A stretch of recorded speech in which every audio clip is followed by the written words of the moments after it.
Hello and welcome, everybody. This is One Day Today. So good to have you with us. This is episode 146, which is kind of crazy to think about. We've had 146 episodes, at least probably 200 guests so far since we started at the beginning of the pandemic.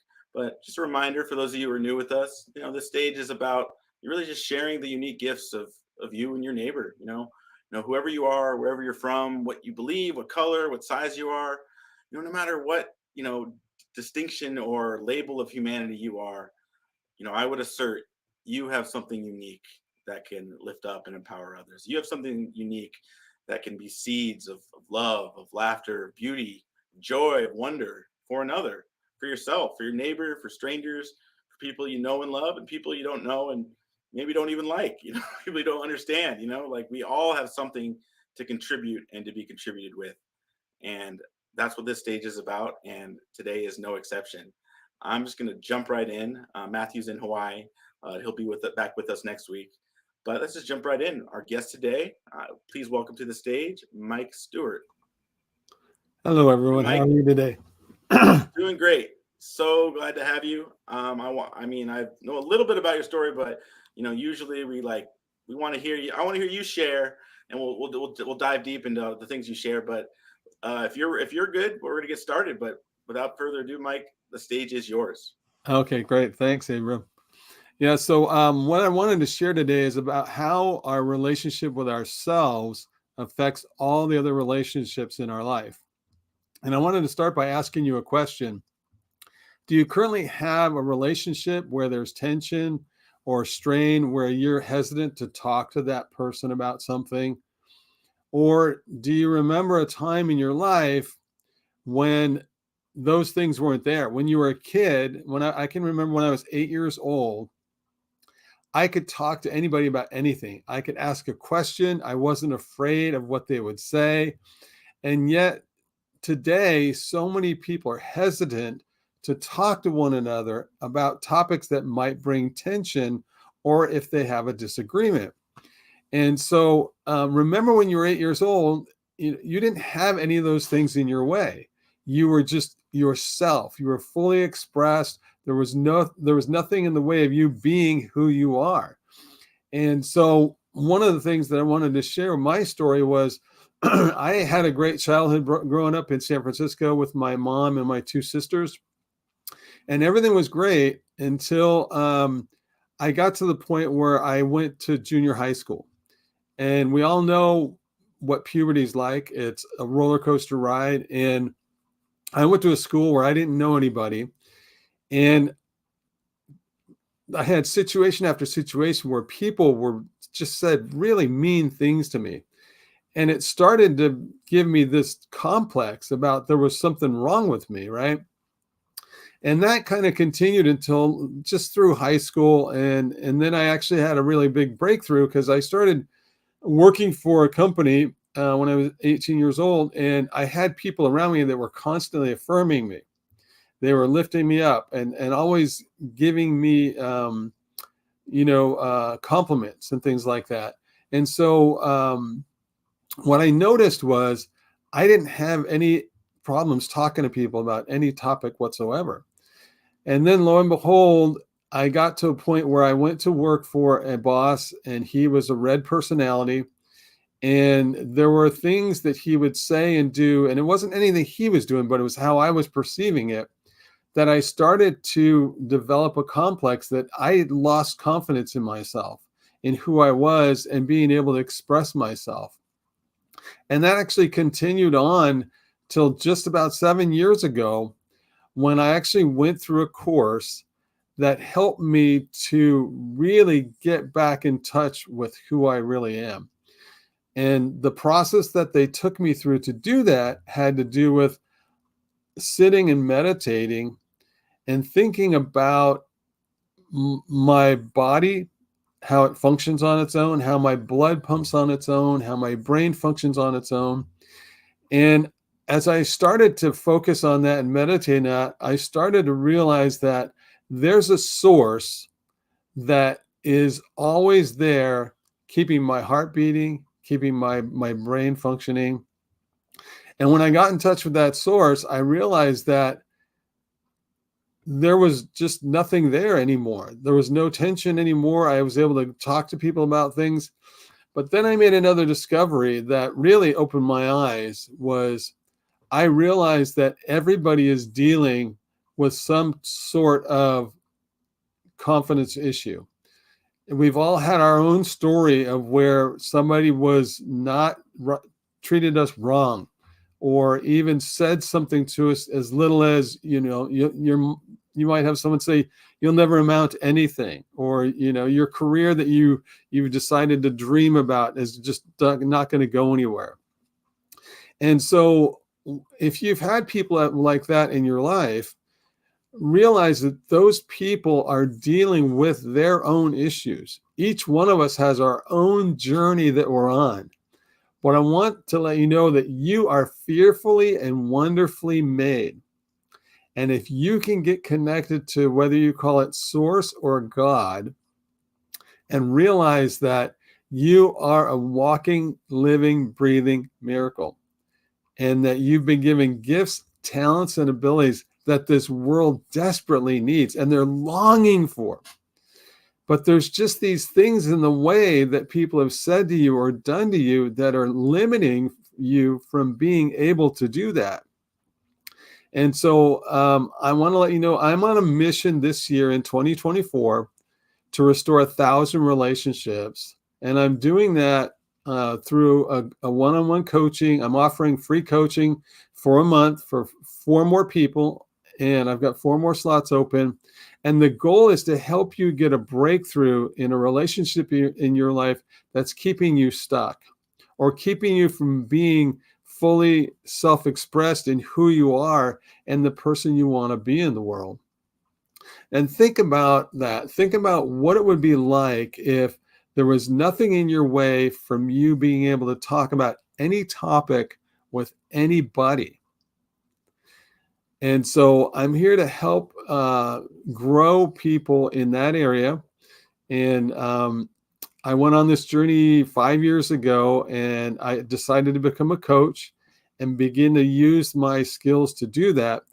And the breakthrough that I have, I want to help other people break through so that they can learn how they can actually live an authentic life and be free to speak up when something's not right, to raise any conversation or any question that they may have, even though it might bring tension into the room.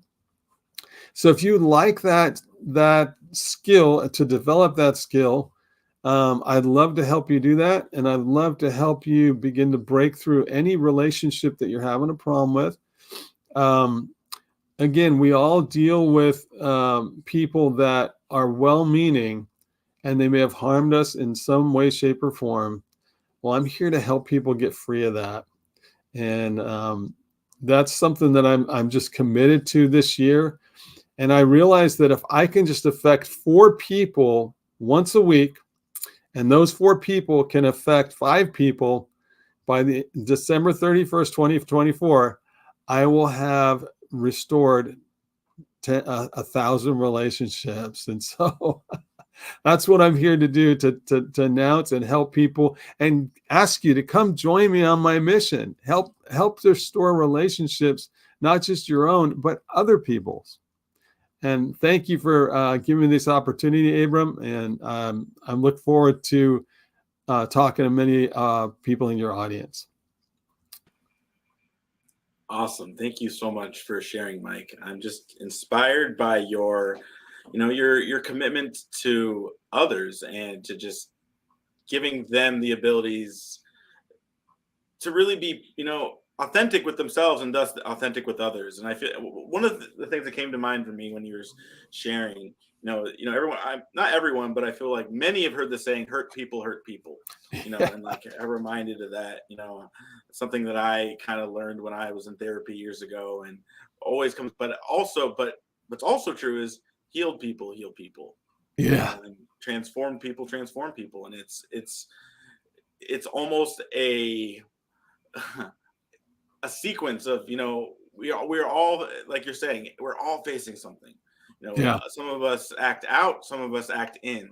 Some of us, for me, for years of my life, I would kind of withhold I would just go inward and not do anything other than be hard on myself and feel not enough and kind of follow these thought patterns that made me feel that kept me in the story that I'm not enough or I'm not good enough. I don't know Yeah. how. And it's just like a feedback loop. But it's like, but it works both ways though. And I Yeah. feel like your story is a testament to that. The fact that you've what you faced and overcome, and now you've created for yourself and for others a way to break through those. What's really in the way of their full self-expression of who they really are. And I think that's ultimately what we're talking about is if we all really know who we are authentically, that's when we see ourselves differently, when we see our world differently and what's possible. Well, yeah, and it also changes your whole energy when you enter the room.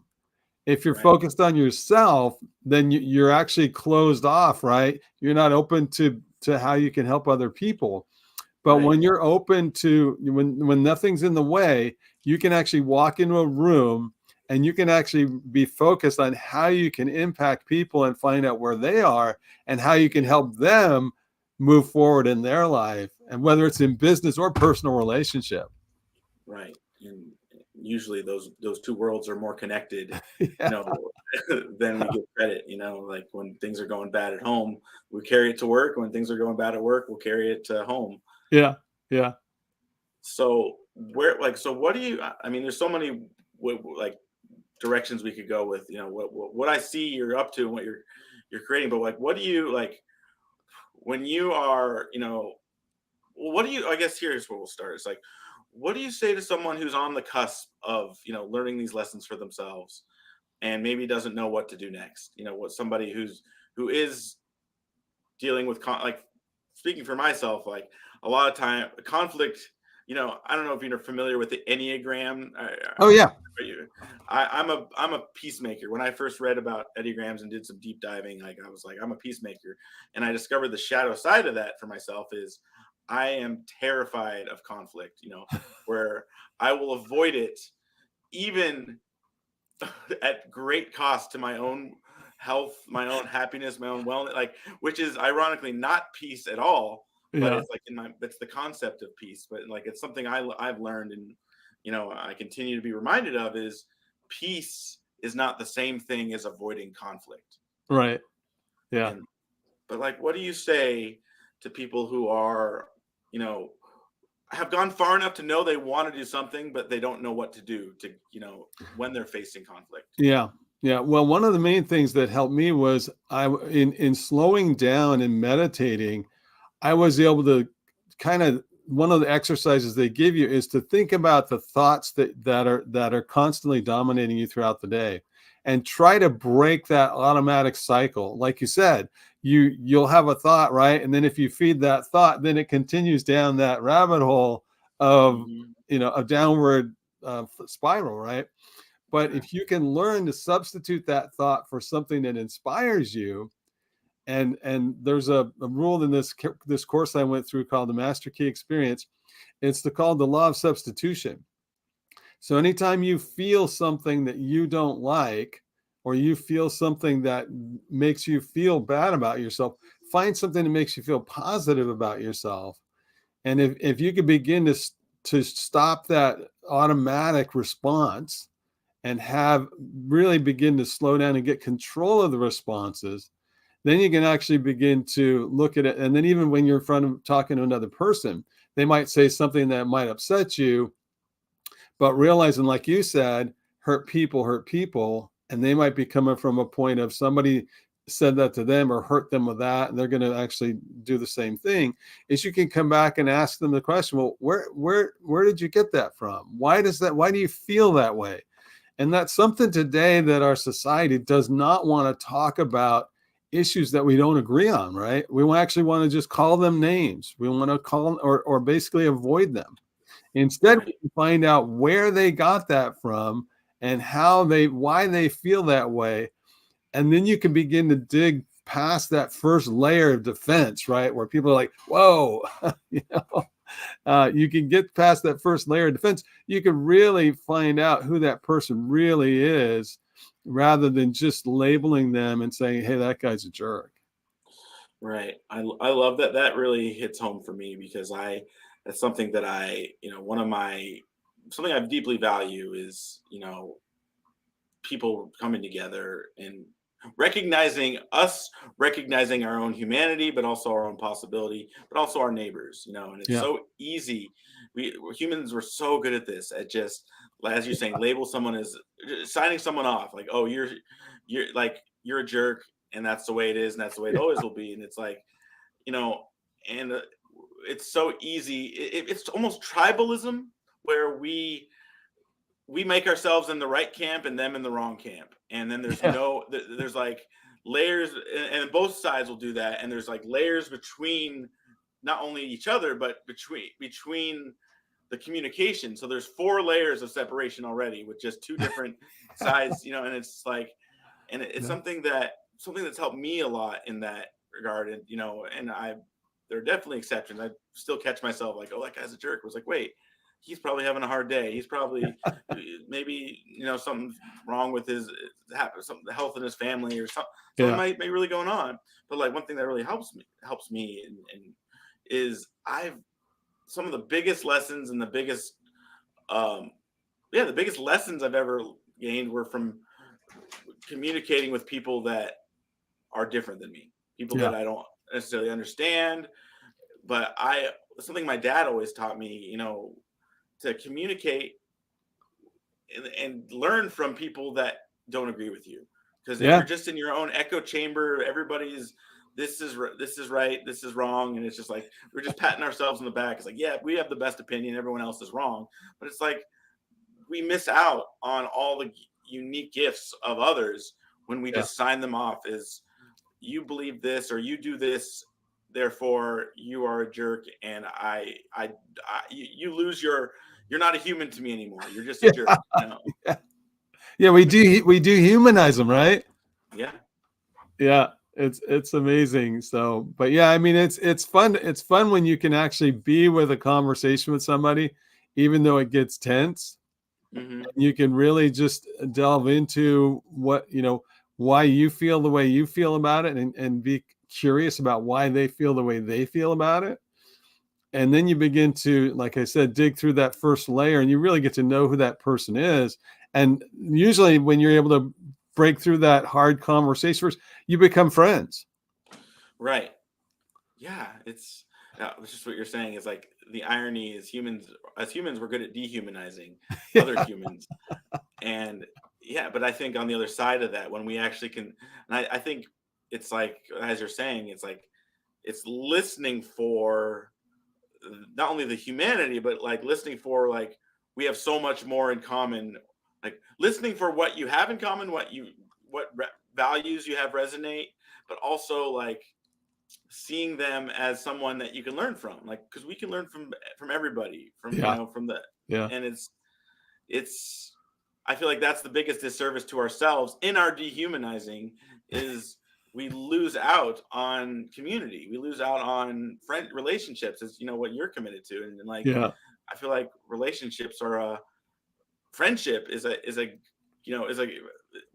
godly thing. The fact Yeah. that we can have friends and experience friendship is something that, I think Plato, or as Archimedes writes about friendship. I think it was Plato, but it's like friendship is one of the it's like it's a god-given ideal. Like it's Yeah. something that you can't, it's like wonder and joy, something that you can't explain other than the experience of it. Is There's nothing like when Mhm. you have true, and I feel like when we actually are open to facing, to seeing and seeking not only the human, behind the person that's hurting, but like forgiving them and forgiving ourselves for being imperfect, and maybe considering, I don't have all the answers, I don't know. Yeah. That's kind Yeah. of that's kind of Yeah. what I start with, is Oh yeah.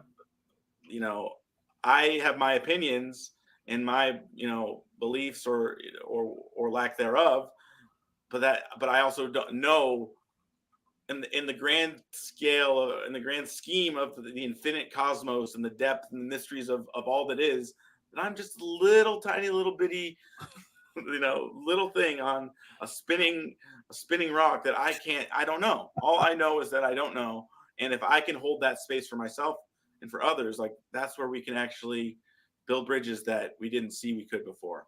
Yeah. Yeah, I totally agree. Yeah. So I'm curious. So, I know you mentioned to me you have a booklet. I'd love to talk.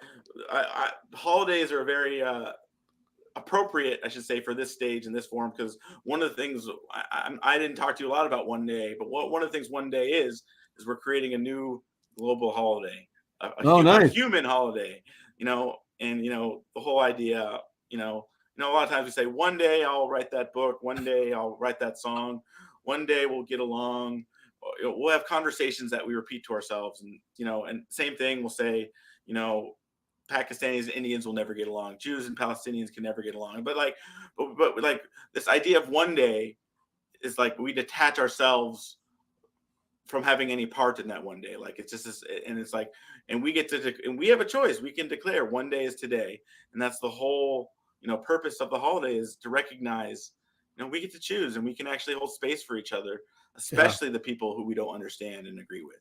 Yeah. Yeah, I like it. That's a great thing. Well, thank you. But I brought holidays up because you mentioned your booklet, to navigate holidays with harmony, and I'd love for you to share with us about that. Yeah, so I took out and looked at the 5 things that really stress people out during the holidays. It's money, it's relationships, and it has to do with people crossing your boundaries. And then there's 2 others that are in there. They're all about relating to your family and friends throughout the holidays, and how you can keep harmony within yourself. And like for example, you might be staying with a family or friend, and they want to just basically take over everything that you do while you're there. Well, we all know when we get a boundary pushed, we get that uncomfortable feeling where we want to say something, and yet we don't. And then we just go and we talk to our spouse about, oh man, mom did this to me, or blah blah blah blah. We complain about it rather than just saying, no, I don't want to do that right now. We might be able to do that another time, but right while we're here right now, this is what I want to do, and work it out so that it's a win-win for everybody else. But that's one of the key things in the booklet is about not letting people push your boundaries, and the power that you get by standing and keeping those boundaries, not just for their sanity, but your sanity. So it really helped me have a breakthrough in that, where I would be at work, and my wife and I would set up date nights throughout the month, right? And then my boss would come and go, hey, I need you to work tonight. I'd go, sorry, got a date with my wife. Mm-hmm. And he'd go, oh, I really need you. I go, nope, got a date with my wife. It's a boundary I will not let you cross. Yeah, it's it's really fun when you get to play with that way and realize you don't have to compromise.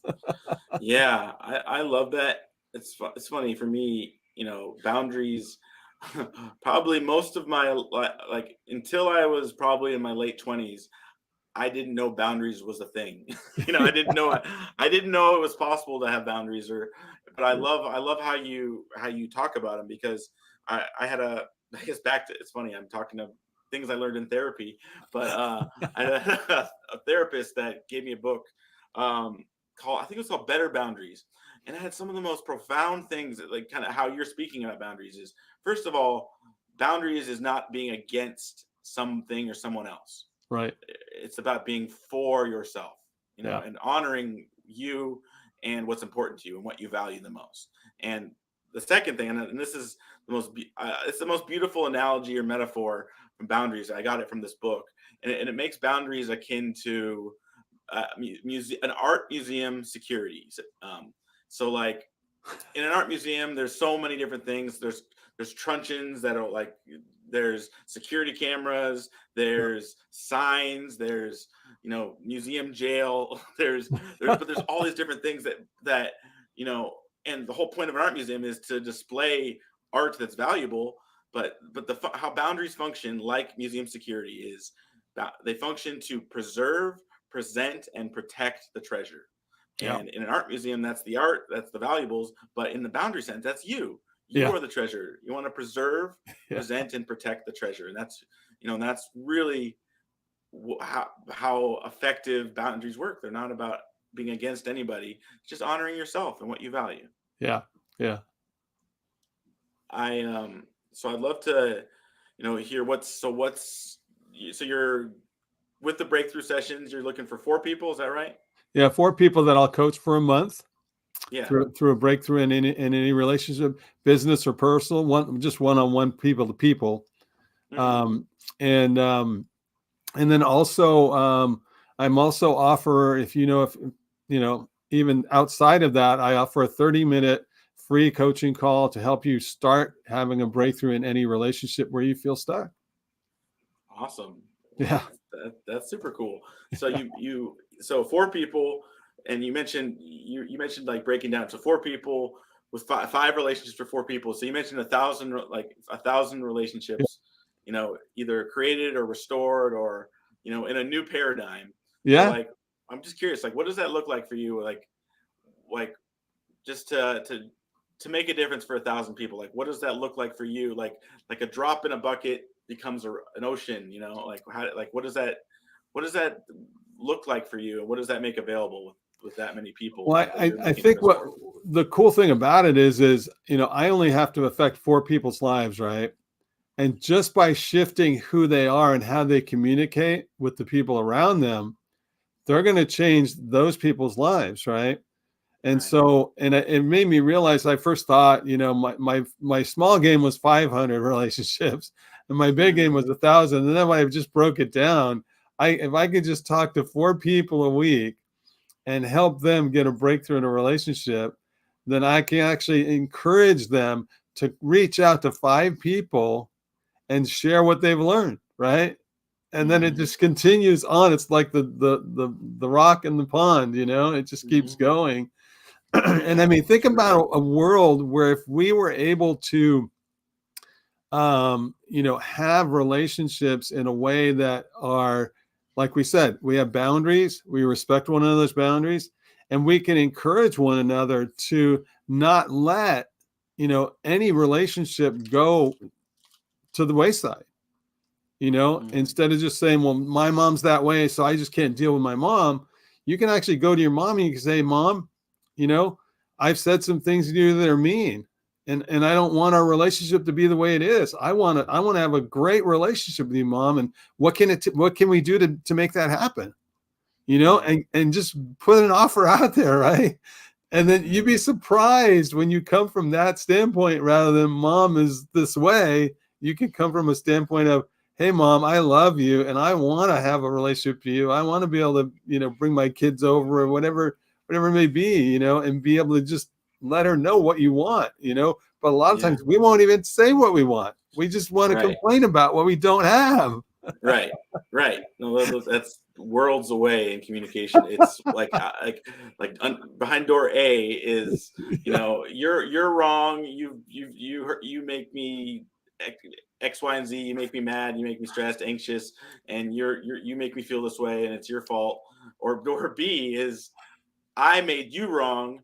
I haven't fully shared with you why I love you, why our relationship's important, and what I want to create with you. It's Hope you muted yourself. Oh, it muted me. Yeah. So that's, I see those are worlds away, those conversations. Yeah. It's always a choice. It takes 2 to tango. It takes one person has to start the dance. Yeah. And would you dance with me? And then it's a co-creation. Yeah. I am so excited that you joined us, Mike. I wanted to give you an opportunity. Is there anything else that you'd like to share before we complete today? That you'd like to leave with people? Just that people would share my mission. I'm looking for people to join me on my mission. I just want to transform, people into being free and who they really are and not be restricted anymore. I love it. Yeah. It's beautiful. It's powerful. And what's possible when, again, like how you 4 people becomes 20, becomes 1,000, very quickly. And, when we actually, rather than sweep under the rug, the conflict, when we actually see what we're committed to underneath that, and really, bring a part of ourselves that's real rather than, clouded with the past and all the stories that, separate us to begin with. So Yeah. it's exciting to know that you're on the job, really, you know, committed to making relationships better for others and for themselves and for all of it, because we might not see it firsthand compound, but there's a trickling, like we are saying with the rock in the pond. There's a Yeah. rippling, Yeah. that you may or may not see it firsthand, but Yeah. it's like it's going to impact others around us. And when more people are on that paradigm, we're all making a difference for people in ways we never expected, and others are making differences for us. And that's for me, that's what is exciting. What's Yeah. Yeah. And possible it's when we fun to watch. it is. It Yeah. really is. Well, Mike, thank you again so much for joining us. It's really been an honor and a pleasure to have you. I want to encourage you guys in the audience who've been watching, in the comments, you'll see a link to schedule a session with Mike. And also, if you want to get his free booklet, go ahead and email. His email is also there. You can send Mike an email and he'll send that over to you. But thank you all for being with us. Thank you again, Mike. It's such a Thank you, pleasure to have Abram. you. My pleasure. We're happy to have you. We'd love to have you back in the future for you to share updates after the first 1,000. We want to hear about the second 1,000 or 10,000. I'd love to give you an update. Yeah, please do. We look forward to it. But thank you again, Mike, and everyone. Be safe, be well, and we'll see you all next time. Take care, everybody.